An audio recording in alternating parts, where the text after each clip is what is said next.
I walk through the shadow of death left to fear. This is a journey through the halls of hell.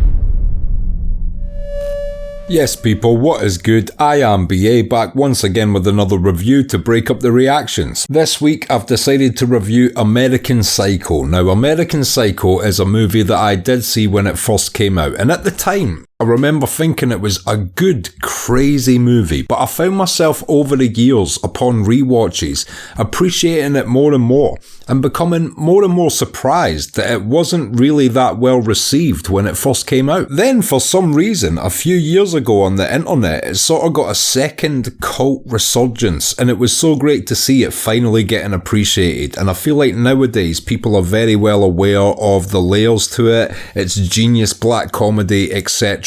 And it just goes to show that sometimes the critics are not correct when a movie first comes out. It stars Christian Bale, and for me, this is the best role I've ever seen him in. He seems to be so natural in it. You can tell that he really fought to get this character, which if you read behind the scenes, he truly did, and the director stuck with him, even though the studios wanted to cast somebody more famous at the time. But I cannot imagine another person playing the role as good as him, and there's probably reasons for that I will get into later. I am going to be critical of Christian Bale in this review. I've realised that as I'm talking right now that at some point I'm going to break his balls a bit. So before I do that, let me just stress that he is truly the one and only person who could have played Patrick Bateman like that, and his performance is brilliant in this movie. And if you're a fan of this movie like me, I feel like it's one of those films that just gets funnier and funnier as the years pass, and some things where maybe the first couple times you didn't watch it you found that funny, you've come to realise as you've aged how truly fucking hilarious it actually is. So that's first and foremost, because a lot of people just take this movie at face value and see it as quite a twisted, weird horror movie, and it's really not that. It's almost everything but that. That's just the coat of paint it's been given. In case you haven't seen the movie, just briefly, Patrick Bateman is essentially a Wall Street douchebag, surrounded by other Wall Street douchebags, and they're constantly in a dick measuring contest for the fanciest suits, the nicest restaurants, the best business cards, and everything in between, and it's a completely shallow existence. Now within this, he is a serial killer that is just blending in to keep up appearances with all his peers and present himself as normal. What's hilarious about this though is that even though everyone else isn't a serial killer,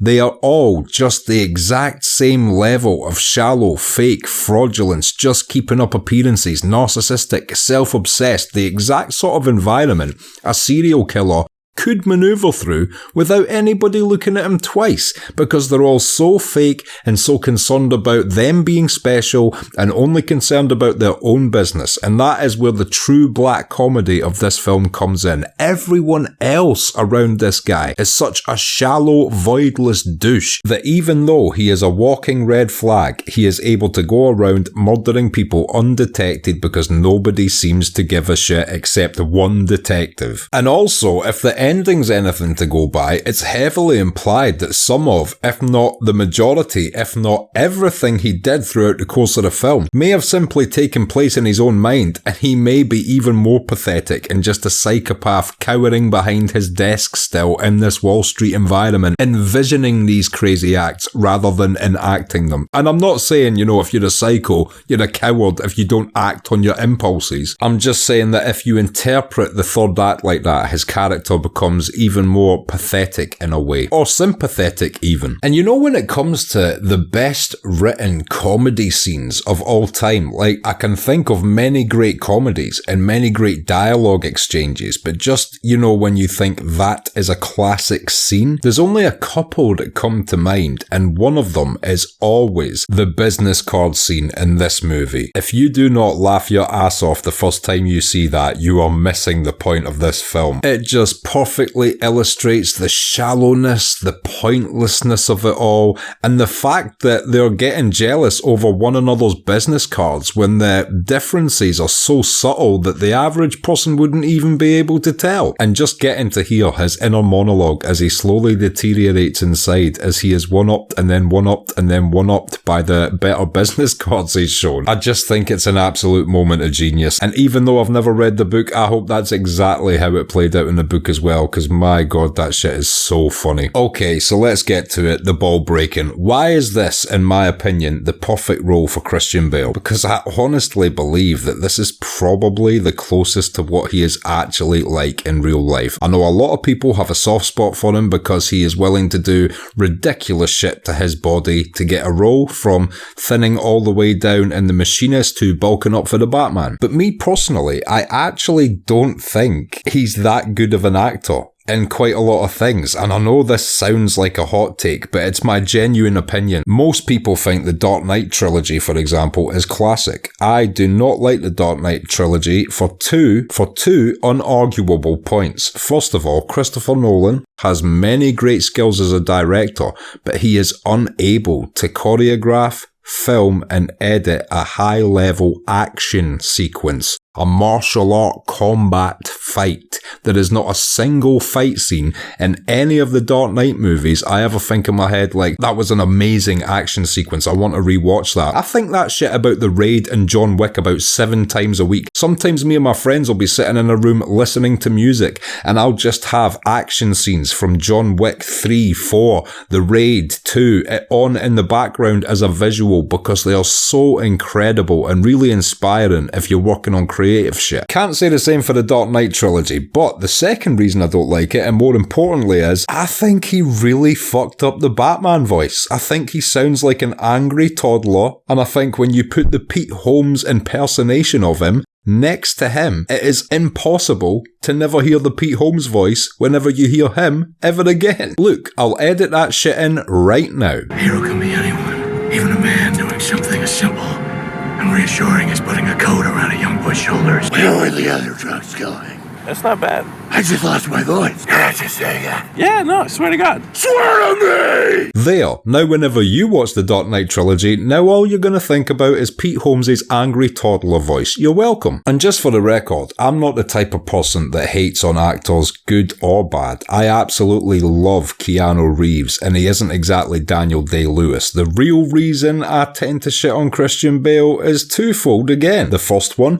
the news story about him assaulting his sister and his mother, or one of the two in front of the other in a hotel room, sounds like some really weird dickheadish shit. The second is of course the set rant from the Terminator movie. I mean, how can you like someone that is that much of a douche? I'm just one of these people that can't separate the art from the artist, and to me he seems like all the worst components you would imagine one of these Hollywood twat actors to be like. But all joking aside, he doesn't affect me that badly. Yes, he's done those two douchey things, but it's not unforgivable actions like some people. There's some musicians and actors who I can no longer enjoy their art at all. Like, I'll never even put it on because I just think about the things that I've heard about those individuals. Not the same for Christian Bale. He gets a pass. I don't know why I'm giving him a pass for slapping his sister. Like I said, it's not unforgivable stuff, it's just douchey stuff. Anyway, back to American Psycho. One thing I think this movie has for it, which a lot of films do not, especially ones made in this day and age, is it has a certain rewatchability to it that's hard to explain, like a Die Hard or a Home Alone. I just feel like it's something I can always throw on, and the acting performances in every scene and stuff, no matter how many times you've seen it, you just start getting gripped back to it because it's all so ridiculous and insane.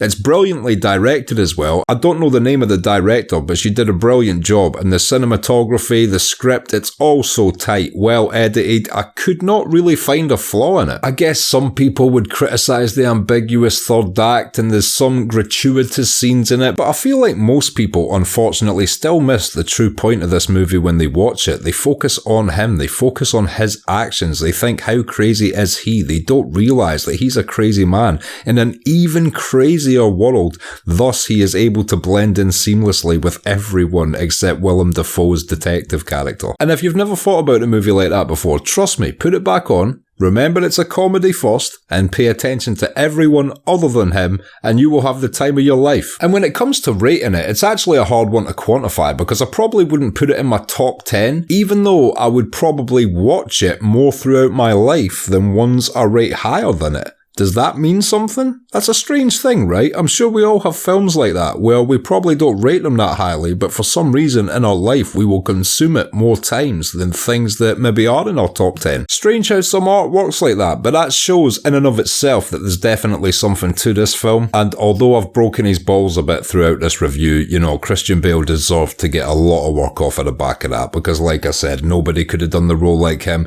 He is incredible throughout the film, and if you do decide to pay attention to him throughout it, you will have a great time as well, because he's ridiculous. The one thing I noticed when I rewatched it recently, actually, before I close this off, the scene where he kills Jared Leto, he seems like he's doing a Jim Carrey impersonation. If you know the scene I'm talking about, watch it right now and tell me there's not a little bit of strange Jim Carrey channeling going on in that scene. It's almost bizarre, but works so well within the context of how insane the guy is. I mean, doing your best Ace Ventura while listening to Huey Lewis in the news is definitely a new take on the serial killer genre. And I do think there is a sequel out there somewhere, but I ain't watching that shit, you know. This is clearly a standalone, one-of-a-kind movie. They couldn't remake it. You couldn't really do a sequel to it. It's just perfect as it is. If you haven't seen this film before, it is highly recommended. And even though it is a standalone, it has had its own story arc for decades afterwards, because on its release it was kind of a 3 out of 5 star movie. It wasn't really rated as brilliant or great. It was just kind of another movie out that year. But slowly over the decades, appreciation for it has grown, and I feel like over the last few years on YouTube especially, it has finally got its seat in the sun. But yeah, for those of you who still have not seen it, go and check out American Psycho. It's a great time, especially if you say to yourself before you watch it, okay, this is a serial killer movie, it has gore, it has violence, but all of that shit is just a coat of paint for the black comedy layered and layered underneath it. And I haven't seen it myself in a while, and even just doing this review makes me want to pick it up and rewatch it, which I might have to do. And I hope you've enjoyed this review of American Psycho. I'll be back with a Game of Thrones reaction next week, and until then, I have been BA. Like, subscribe, comment, join the Patreon. Peace.